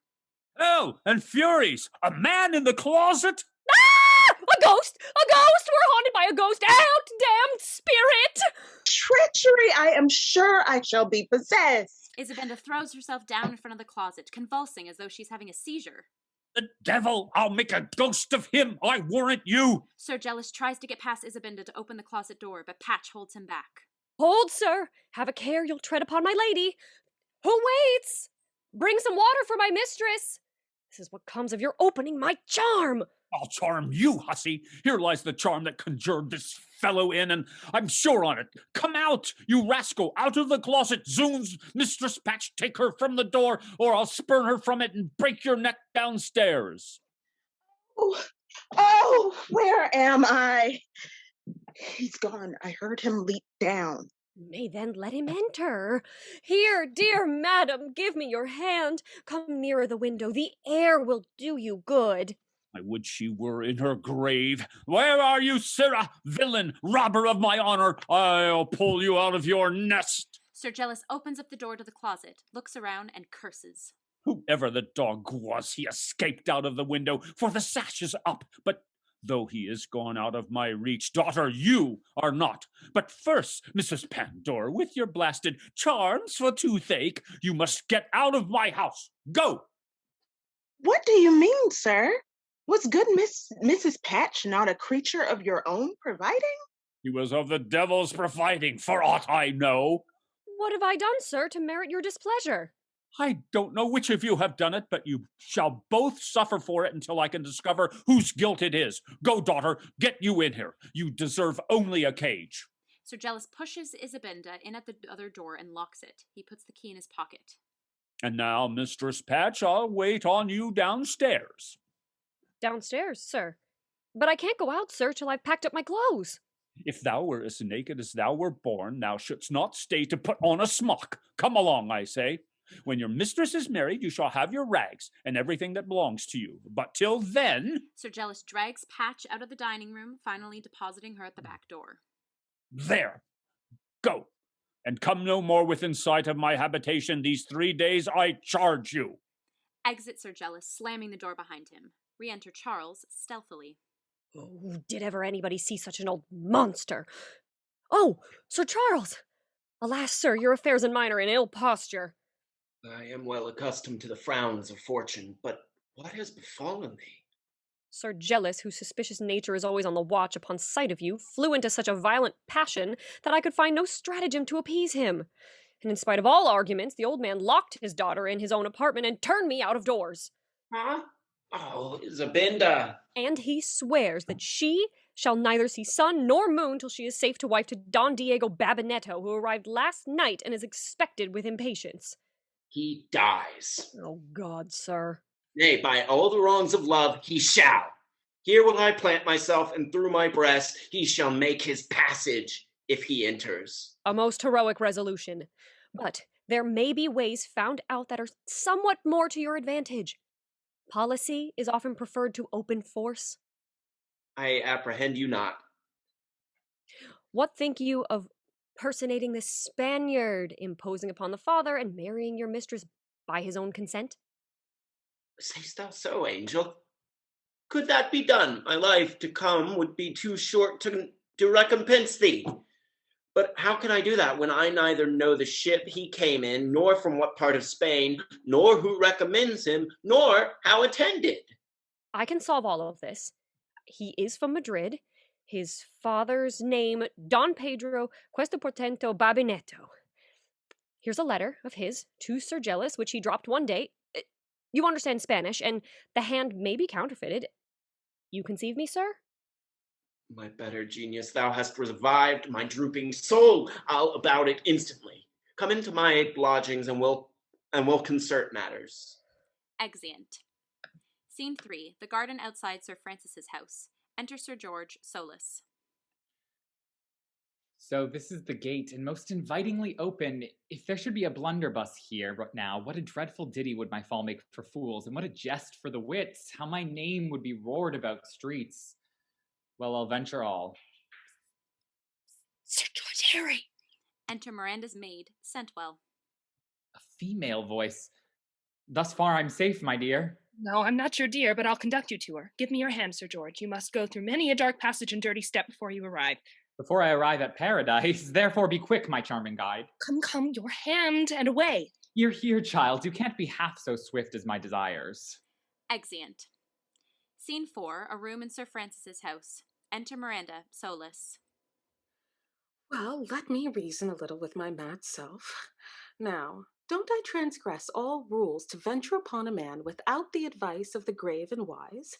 But then a rigid, knavish guardian who would have married me, to whom, even to his nauseous self or nobody, Sir George is what I have tried in conversation, inquired into his character, and I am satisfied in both. Then I am certain he loves me. Who would have given £100 only to have seen a woman he had not infinitely loved? So I find my liking him has furnished me with arguments enough of his side. And now, the only doubt remains whether he will come or no. Enter Centwell. That's resolved, madam, for here's the night. Enter Sir George as Centwell exits. And do I once more behold that lovely object whose idea fills my mind and forms my pleasing dreams? What, beginning again in heroics? Sir George, don't you remember how little fruit your last prodigal oration produced? Not one bare single word in answer. The voice of my incognita. The masked temptress from the park. Why did you take 10,000 ways to captivate a heart your eyes alone had vanquished? Prithee, no more of these flights, for our time's but short, and we must fall into business. Do you think we can agree on that same terrible bugbear they call matrimony without heartily repenting on both sides? It has been my wish since first my longing eyes beheld you. And your happy ears drank in the pleasing news that I had 30,000 pound. Unkind! Did I not offer you in those purchased minutes to jettison your fortune so you would but secure that lovely person to my arms? Well, if you have such love and tenderness, pray, reserve it for our future days to let the world see we are lovers after wedlock. 'Twill be a novelty. Haste, then, and let us tie the knot and prove the envied pair. Hold, not so fast. I have provided better than to venture on dangerous experiments headlong. My guardian, Sir Francis Gripe, trusting to my dissembled love, has given up my fortune to my own dispose, but with the proviso that he weds me tomorrow morning. He is now gone to Doctor's Commons for a license. A license? But I have planted emissaries that infallibly take him down to Epsom under pretense that a brother usurer of his is to make him his executor, the thing on earth he covets. 'Tis his known character to be a miser. Now my agents confirm him. This man is dying, and he sends me word he goes this minute. It must be tomorrow ere he can be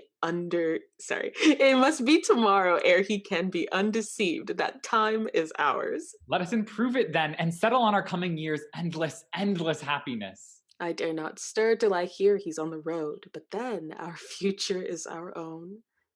I have one favor to ask if it lies in your power, that you would be a friend to poor Charles Gripe. Though the son of this tenacious man, Charles is free from all his vices, as nature and a good education can make him. And what now I have vanity enough to hope will induce you, he is the man on earth I love. I never was his enemy, and only affected indifference to Charles as it helped my designs on his father. If his uncle's estate ought to be in his possession, which I shrewdly suspect, I may do him a singular piece of service. You are all goodness. Re-enter Centwell. Oh, madam, my master and Mr. Marplot are just coming into the house. Undone. Undone! If he finds you here in this crisis, all my plots are unraveled. What shall I do? Can't I get back into the garden? Oh, no, he comes up those stairs. Here. Can you condescend to stand behind this chimney board, Sir George? Anywhere, dear madam, without ceremony. Come, sir, lie close. Centwell and Miranda shove Sir George behind the chimney board. Enter Sir Francis and Marplot. Sir Francis is peeling an orange. He goes to Miranda. Oh, I could not go, though 'tis upon life and death, without taking leave of dear Chargy. Besides, this fellow buzzed my ears that thou mightst be so desperate to shoot that wild libertine which haunts the garden gate, and such a murder would bring us into trouble, dear. So, Marplot brought you back then. I am obliged to him for that, I'm sure. By her looks, she means she is not obliged to me. I have done some mischief now, but what I can't imagine. Well, Chargy, I've had 3 messengers to come from Epsom regarding my neighbor Squeezum, who, for all his vast riches, is departing this world. I see what all you usurers must come to. Peace, you knave! Some 40 years hence I may think on it, but Chargy, I'll be with thee tomorrow morning before those pretty eyes are open, and I shall rouse you for our wedding. Oh, here, Mrs. Centwell, lift up your lady's chimney board that I may throw in my peel and not litter her chamber. Oh, my stars, what will become of us now? Oh, pray, sir, give it to me. I love orange peels above all things in nature, so I do. No, hussy, you have the green pip already. No, I'll have no more apothecary's bills. Sir Francis goes towards the chimney. Hold, dear Guardy, I have Ooh, monkey, shut up there. And if you open it before the man comes, that is to tame it. 'Tis a while till break all my china or get away, and that would break my heart, for I am fond of it to distraction. Oh, well, Charge, I won't open it. Oh, here, throw this peel out the window. Sir Francis thrusts the orange peel at Centwell, who exits with it. Marplot gasps, delighted. A monkey? Dear madam, let me see it. I can tame a monkey as well as the best of them all. Oh, how I love the little miniatures of man. Be quiet, mischief, and stand farther from the chimney. You shall not see my monkey, why sure. Marplot tries to go to the chimney while Miranda holds him back. They struggle. For heaven's sake, dear madam, let me but peep to see if it be as pretty as my lady Fiddle Faddle. Has it got a chain? Not yet, but I design it one shall last its lifetime. Nay, you shall not see it. Look, Guardy, how Mr. Marplot teases me. Sarah, let my Chargie's monkey alone. What, is there no dealing with you? Enter the servant. Sir, they put 2 more horses in the coach as you ordered, and 'tis ready at the door. Oh, well, I'm going to be executor. Now, bye, Chargie. I'm glad thou hast got a monkey to divert thee a little whilst I'm gone. Thank you, dear Guardy. Nay, I'll see you to the coach. Oh, that's kind, Dodd. Come along, impertinence. Exeunt Miranda and Sir Francis with the servant. Egad, no. I want to see the monkey. Now! Marplot throws open the chimney board and sees Sir George. Oh, Lord! Oh, Lord! Help! Help! Thieves! Thieves! Murder! Help! Damn you rascal, 'tis I. Now which way shall I get out? Show me instantly or I'll cut your throat. Why, Sir George, why are you pretending to be a monkey? Egad, that's very strange, even for you. How do I get out of this house? Oh, at that door there. But hold, I'll break that china and bring you off. What? Never fear my plan. Now go. Exit Sir George at the door. Marplot runs off at the corner of the stage and throws down some china, shattering it to pieces. Re-enter Sir Francis, Miranda, and Centwell, all running. Mercy on me! What's the matter? Oh, you toad, what have you done? No great harm. I beg of you to forgive me. Longing to see the monkey, I did but just raise up the board, and it flew over my shoulders, scratched all my face, broke your china, and whisked out the window.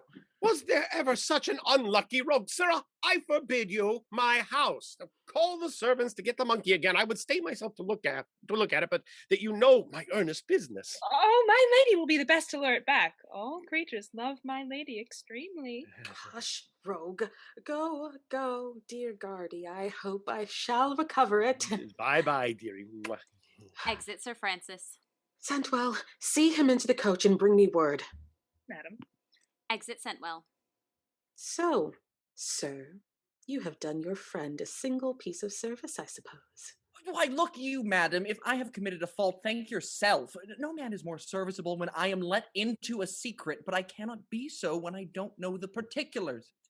Egad, who could divine your meaning when you talked of a blunderbuss in the garden? Who could have thought of a rendezvous? And when you talked of a monkey, who the devil dreamt of Sir George? A sign you converse but little with our sex when you can't reconcile contradictions. Re-enter Centwell.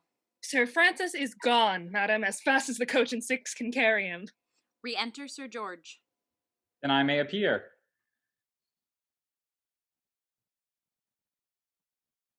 Oh, dear Sir George, make my peace, on my soul. I did not think of you.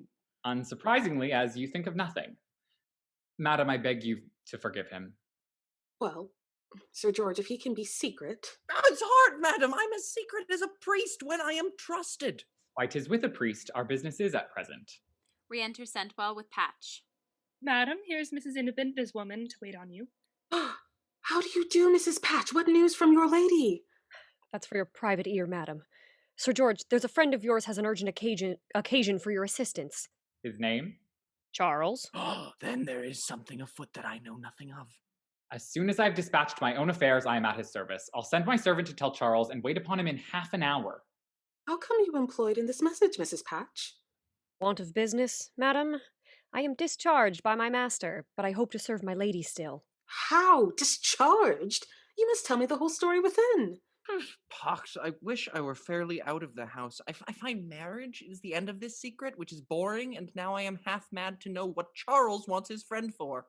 Madam, I'm doubly pressed by love and friendship. This exigence admits of no delay. Shall we make Marplot of the party? No, you shall not. For my part, I desire to be let into nothing. I'll be gone. So now the rogue has a mind to be gone to Charles, but to spare my friend his blundering. I'll not let him stir. Nay, Mr. Marplot, you must not leave us. We want a third person to witness our marriage. I George takes never hold of had more Marplot. mind to be gone in my life. Carry him along then, but if we fail in the voyage, Sir George, you can thank yourself for bringing this ill-starred gentleman aboard. Fie, we shall have smooth sailing, I warrant you. That vessel ne'er can unsuccessful prove whose freight is beauty and whose pilot love. End of Act 4. Act 5, Scene 1, a room in Sir Francis's house. Enter Miranda, Centwell, and Patch. Well, Patch, I have done a strange, bold thing. My fate is determined, and expectation is no more. Now, to avoid the impertinence and roguery of an old man, I have thrown myself into the extravagance of a young one. If he should despise, slight, or use me ill, there's no remedy from a husband but the grave, and that's a terrible sanctuary to one of my age and constitution. Oh, fear not, madam. You'll find your account in Sir George Airy. It is impossible of man of sense should use a woman ill that is endowed with beauty, wit, and fortune. I long till I am out of this house, lest any accident should bring my guardian back. Centwell, put my best jewels into this little casket, slip them into thy pocket, and let us march off to Sir Jealous. Shall be done, madam. Exit Centwell. Sir George will be impatient, madam. If their plot succeeds, we shall be well received. If not, he will be able to protect us. Besides, I long to know how my young lady Isabinda fares. Farewell, old Mammon, and thy detested walls. 'Twill be no more, sweet Sir Francis. I shall be compelled to the odious task of dissembling love no longer to get my own, and coax him with the wheedling names of my precious, my dear Guardy. Enter Sir Francis quietly behind her. Miranda sees him and starts. Oh, heavens. Oh, my sweet Chargy, don't be frighted, but thy poor Guardy has been abused, cheated, fooled, betrayed, but nobody knows by whom. Undone. Past redemption. Oh, what? Oh, won't you speak to me, Chargy? I am so surprised with joy to see you. I know not what to say. Oh, poor dear girl! But you do know that my son. But do you know that my son Charles, or some such rogue, to rob or murder me, or both, contrived this journey? Oh, 'tis true. For upon the road I met my neighbor Squeezem in perfect health and coming into town. Good lack. What tricks are there in this world? Enter Centwell with a diamond necklace in her hand. She does not see Sir Francis. Madam, be pleased to tie this necklace on, for I can't get it into the... Centwell sees Sir Francis and starts. Ha ha ha! The wench is a fool, I think. Could you not have carried it to be mended, Centwell, without putting it in the box? What's the matter? Oh, nothing, Guardy, only I bid her defy. Your ill usage at surprising me has put everything out of my head. But won't you go and find out these lying rogues, Guardy, and have them punished and Well, where should I look them, child? No, I'll sit me down and contended with my safety, not stir out of my own doors till I go with thee to a parson. if he goes into his closet, I am ruined. Oh, bless me. In this fright I had forgotten Mrs. Patch. Aye, madam, and I stay for your speedy answer. Oh, my Mrs. Patch, I profess I did not see you. What answer dost thou mean? Why, I came for... What did I come for? Oh, my invitation is at its last ebb. Nay, never whisper. Tell me. She came, dear Guardy, to invite me to her lady's wedding, and you shall go with me. 'Tis to be done this moment to the Spanish merchant. Old Sir Jealous keeps on his humor. The first minute Don Babinito sees Isabinda, the next he marries her. Well, I'd go if I thought the sight of matrimony would tempt Chargy to perform her promise. Nay, speak. Confirm it. Make me leap out of my skin. Well, when one has resolved, 'tis in vain to stand on ceremony. That is, if I ever marry, then positively this is my wedding day. Oh, happy man, verily I will beget a son. The first night shall disinherit that dog Charles. I have estate enough to purchase a barony, and shall immortalize the whole family of the Grites. Come then, Guardy, give me thy hand. Let's to this house of Hymen. My choice is fixed. Let's go, or ill betide. Oh, the joyful bridegroom I! And I, the happy bride. Exeunt. The scene changes to Sir Jealous Traffic's house. Enter Sir Jealous, meeting his page boy. Sir, here's a couple of gentlemen inquire for you. One of them calls himself Signor Diego Babinetto. Signor Babinetto, admit them instantly! Exit the page boy. After a moment, Charles enters, dressed in a Spanish habit, accompanied by Sir George, dressed like a merchant. Señor beso las manos, vuestra merced muy bien venido en esta tierra. Señor, soy muy humilde y muy obligado criado de vuestra merced. Mi padre envía a vuestra merced los más profundos de sus respetos y ha comisionado esta mercader inglés de concluir un negocio que me hace el más dichoso hombre del mundo, haciendo mi su yerno. I am glad to hear your companion is an Englishman, for I find I have lost much of my Spanish. Sir, I am your most humble servant. Don Babinetto has informed me that you are commissioned by Don Pedro, his worthy father, to witness an affair of marriage consummated between a daughter of yours and his son here. True, sir, such a trust is reposed in me, as this letter will inform you. Sir George gives Sir Jealous a forged letter. Sir Jealous begins to read. Aye, 'tis Don Pedro's his hand. You have counterfeited a nicety, Charles. If the whole plot succeeds as well, I'm happy. Sir, I find by this letter that you're a man of honor and probity, and he calls you Mr. Meanwell? Meanwell is my name, sir. A very good name, and very significant. Yes, faith, if he knew all. For to mean well is to be honest, and to be honest is the virtue of a friend, and a friend is the delight and support of human society. You shall find that I'll discharge the part of a friend in what I have undertaken, sir. But little does he think to whom. Therefore, I must entreat the presence of your fair daughter and the assistance of your chaplain, for Don Pedro strictly enjoined me to see the marriage rites performed as soon as we should arrive. Aye, most certainly. Well, my dear Mr. Meanwell, there is but one thing more, and then I swear they shall be married instantly. Pray heaven that one thing more doesn't spoil all. Don Pedro wrote me word in his last but one that he designed the sum of 5,000 crowns by way of jointure for my daughter, and that it should be paid into my hand upon the day of marriage. Devil! In order to lodge it in some of our other funds, in case she should become a widow and return for England. Pox on it. This is an unlucky turn. What shall I say? And yet, strangely, Don Pedro does not mention one word of it in this letter. All's ruined. True, Sir Jealous. Don Pedro did tell me such a thing, but he did not imagine that you would insist upon the very day for money, you know, is dangerous to send overseas, because the seas, sir, are dangerous, and say we have brought it in commodities. And so, Sir Jealous, he has sent it in merchandise. Tobacco, sugar, spices, lemons, and so forth, which shall be turned into money with all expedition. In the meantime, sir, if you please to accept of my bond for performance. It is enough, sir. I am so pleased with the countenance of Signor Babinetto and the harmony of your name, Mr. Meanwell, that I'll take your word and will fetch my daughter this moment. You, within there! Re-enter the page boy. Desire my neighbor's chaplain, Mr. Tackham, to walk hither. Yes, sir. Exit the page boy. Gentlemen, I'll return in an instant. Exit Sir Jealous. Wondrous well, my friend, let me embrace thee. Gad, that £5,000 had like to have ruined the plot. But that's over, and if fortune throws no more rubs in our way, that will carry the prize. But hist, here he comes. Re-enter Sir Jealous, dragging in Isabinda. Come along, you stubborn baggage, you come along!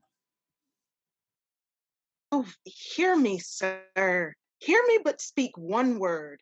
Do not destroy my everlasting peace. My soul abhors this Spaniard you have chosen, nor can I wed him without being cursed forever. How's that?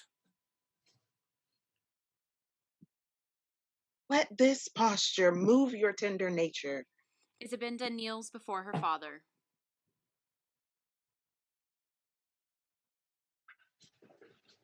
Forever will I hang upon these knees, nor loose my hands till you cut off my hold, if you refuse to hear me, sir. Oh, that I could discover myself to her. Have care what you do. You had better trust to the old man's obstinacy. Did you ever see such a perverse slut? Off, I say! Mr. Meanwell, pray help me a little! Sir George goes to Isabinda. Rise, madam, and do not disoblige your father, who has provided a husband worthy of you, nay, one that will love you equal with his soul, and one that you yourself will love once you know him. Never, never. Could I suspect that falsehood in my heart, I would this moment tear it from my breast and straight present him with the treacherous part.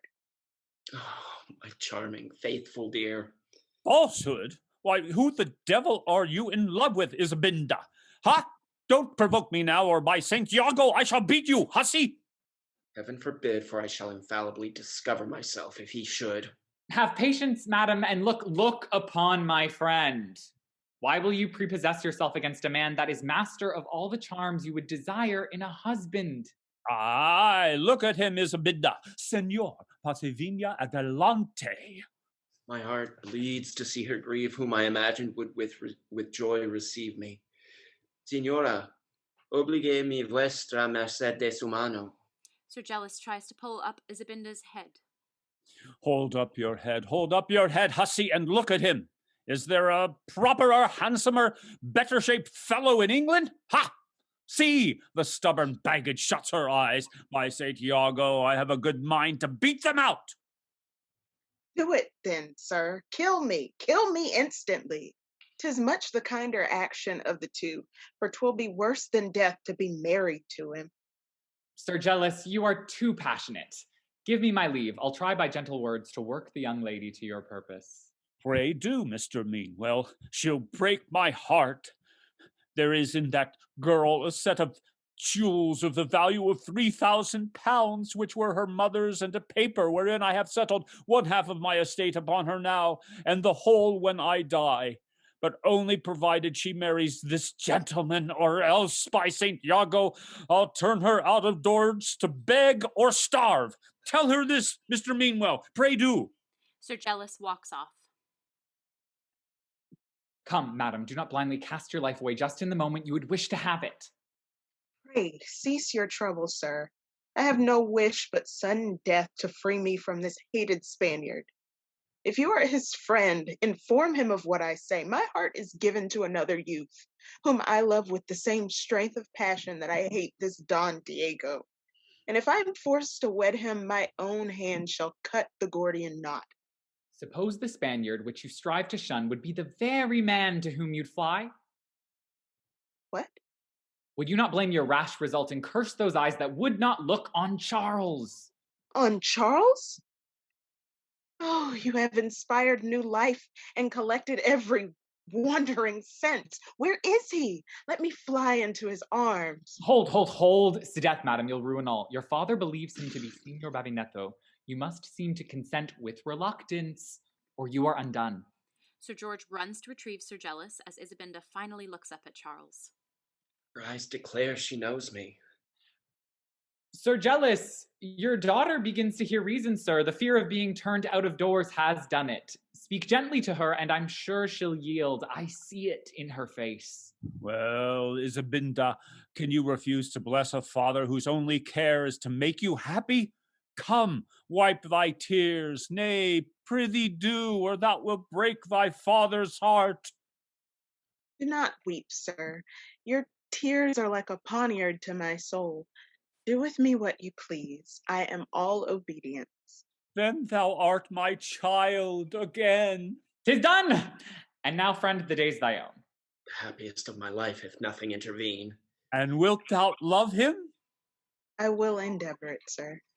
Re-enter the page boy. Sir, here is Mr. Tackham. Show him into the parlor. Exit the page boy. Sir Jealous gives Isabinda to Charles. Señor, tome vin superiora. Sete momenta les juntas les manos. Oh, transport. Señor, yo la recibo como se debe un tesoro tan grande. My joy, my life, my soul. Faithful, everlasting comfort. Charles and Isabinda embrace. Now, Mr. Meanwell, let's to the parson, who by his art will join this pair for life, make me the happiest father, her the happiest wife. Exeunt. Scene 2, the street before Sir Jealous's house. Enter Marplot, solus. I have hunted all over town for Charles, but can't find him. And by whispers scouting at the end of the street, I suspect he must be in this house again. I'm informed, too, that he has borrowed a Spanish habit out of the playhouse. What can that mean? Enter the page boy. Hargy, sir, do you belong to this house? Yes, sir. Pray, can you tell if there be a gentleman in it in a Spanish habit? There is a Spanish gentleman within that is just going to marry my young lady, sir. Are you sure he is a Spanish gentleman? I am sure he speaks no English that I hear of. Then that can't be him I want, for 'tis an English gentleman that I inquire after, though I suppose he may be dressed like a Spaniard by this time. Ah, who knows, but this may be an impostor. I'll inform my master, for if Sir Jealous should be imposed upon, he'll beat us all round. Pray, come in, sir, and see if this be the person you inquire for. Exeunt. Scene 3, inside the house. Marplot waits in a hallway. Enter the page boy and Sir Jealous, arguing. What is your earnest business, blockhead, that you must speak with me before the ceremonies pass? Ah, who's this? Why, this gentleman, sir, wants another gentleman in Spanish habit, he says. In Spanish habit? 'Tis some friend of Don Diego's, I warrant. Sir, I suppose you would speak with Senor Babinetto? Heyday, what the devil does he say now? Sir, I don't understand you? Don't you understand Spanish, sir? Not I, indeed, sir. I thought you had known Senor Babinetto. Not I, upon my word, sir. What, then, you'd speak with his friend, the English merchant, Mr. Meanwell? Neither, sir, not I. Why, who are you then, sir, and what do you want? Nay, nothing at all. Not I, sir. Pox on him, I wish I were out. He begins to exalt his voice, and I shall be beaten with a cane again. Nothing at all, sir. Why, then, what business have you in my house? You said you wanted a gentleman in a Spanish habit. Why, I, but his name is neither Babinetto nor Meanwell. What is his name, then, sirrah? Now I look at you again, I believe you are the rogue. Threaten me with half a dozen madams at the door. Speak, sir, who is it you look for? Tell me, or by heaven... A terrible old dog. Why, sir, only an honest young fellow of my acquaintance. I thought your worship might be hosting a ball, and that he might have come to your house in a masquerade. 'Tis Charles, Sir Francis Gripe's son, because I know he used to come hither sometimes. What nonsense is this? Pray heaven that the young man marrying Isabinda in the next room be Don Diego. If I should be tricked now, my heart misgives me plaguely. You! Within there! Stop the marriage! Run, sirrah! Call all my servants! I'll be satisfied that this is Don Pedro's son ere he has my daughter! Enter Sir George with his sword drawn. Ah, Sir George, what have I done now? Ha, Marplot here? Oh, the clumsy coxcomb. What's the matter, Sir Jealous? We heard you shouting. Nay, I don't know the matter, Mr. Meanwell. Upon my soul, sir, that's not his name. This is Sir George Airy. I knew it! Then I'm betrayed, ruined, and undone! Thieves! Traitors! Rogues! Sir Jealous tries to run back into the chamber, but Sir George intercepts him. They grapple. Stop the marriage, I say! And I say he's in jest. Go on, Mr. Tackham. Nay, no entering here. I guard this passage, old gentleman. The act and deed were both your own, and I'll see them signed or die for it. Enter the butler and some servants, running at Sir George. He raises his sword. A pox on the act and deed! Fall on! Knock him down! Aye, come on, scoundrels. I'll prick your jackets for you. Soon, sirrah, I'll be revenged on you! Sir Jealous beats Marplot. Why? What do you beat me for? I haven't married your daughter. Rascals, why don't you knock the traitor down? We are afraid of his sword, sir. If you'll take that from him, we'll knock him down presently. Enter Charles and Isabinda. Seize her, then! Rascals, retire! She's my wife. Touch her if you dare. I'll make dog's meat of you. Ah, downright English! Oh! Sir Gellis flings himself about in a rage. Exeunt the page boy and the butler, running in fear. Enter Sir Francis, Miranda, Patch, Scentwell, and Whisper. Into the house of joy we enter without knocking. I think 'tis the house of sorrow, Sir Gellis. Oh, Sir Francis, are you come? What? Was this your contrivance to abuse, trick, and cheat me of my child? My contrivance? What do you mean? You don't know your wretched son there in Spanish habit? How? My son in Spanish habit? Sirrah, you'll come to be hanged. Get out of my sight, you dog. Get out of my sight. Get out of your sight, Sir Francis. Nay, out of mine. Do you get out without your bags of money? Let's see what you'll give Charles now to maintain my daughter on. I give him? He shall never be the better for a penny of mine, and you might have looked after your daughter better, Sir Gellis tricked, quotha. Egad, I think you designed to trick me. But look-ye, gentlemen, now I believe I shall trick you both. Sir Francis presents Miranda. This lady is my wife. Do you see, Charles? And my estate shall descend only to the heirs of her body. Lawfully begotten by me. I shall be extremely obliged to you, Sir Francis. Ah, poor Sir George. You see, your project was of no use. Does not your £100 stick in your stomach? No faith, Sir Francis. This lady has given me a cordial for that. Sir George takes Miranda by the hand. Now, hold, sir. You have nothing to say to this lady. Nor you nothing to do with my wife, sir. Wife, sir? Really, guardian, 'tis even so. I hope you'll forgive my first offense. What, have you cheated me out of my consent and your writings then, mistress? Out of nothing but my own, guardian. Well, 'tis some comfort at least to see you are overreached as well as myself, Sir Francis. Will you settle your estate upon your son now? He shall starve first. That I have taken care to prevent. Miranda gives Charles a stack of papers. There, sir, is the writings of your uncle's whole estate, which has been your due these 3 years. Good madam, I shall study to deserve this favor. What have you robbed me to, mistress? Gad, I'll make you restore them, hussy. I will so. Take care I don't make you pay the arrear, sir. 'Tis well it's no worse, since 'tis no better.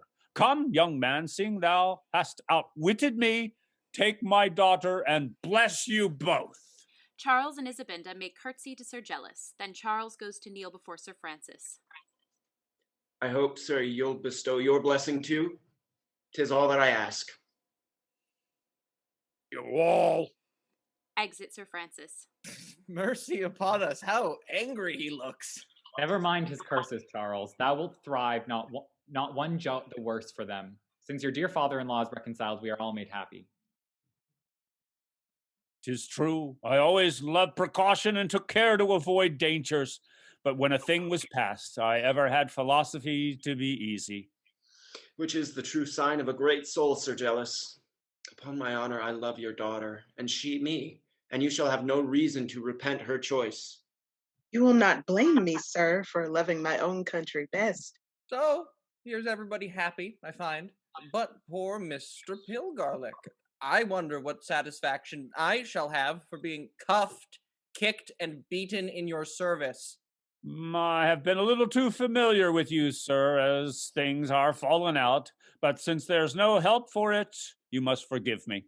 Egad, I think so, provided that you be not so familiar for the future. Thou hast been an unlucky rogue. But very honest. That I'll vouch for and freely forgive thee. And I'll do you one piece of service more, Marplot. I'll take care that Sir Francis make you master of your estate. That will make me as happy as any of you. Your humble servant begs leave to remind you, madam. Of course, father. I hope you'll give me leave to take Patch into favor again. Nay, let your husband look to that. I have done with my care. My wife's own liberty shall always oblige me. Here's nobody but honest Whisper and Mrs. Sentwell to be provided for now. It shall be left to their choice to marry or keep their services. Nay, then I'll stick to my master. Coxcomb, and I prefer my lady before a footman. Hark! I hear music. The fiddlers smell a wedding. What say you, young fellows? Will you have a dance? With all my heart. Call them in. Enter some musicians. They all dance. Now let us in and refresh ourselves with a cheerful glass in which we'll bury all animosities and, by my example, let all parents move and never strive to cross their children's love, but still submit that care to Providence above. End of play.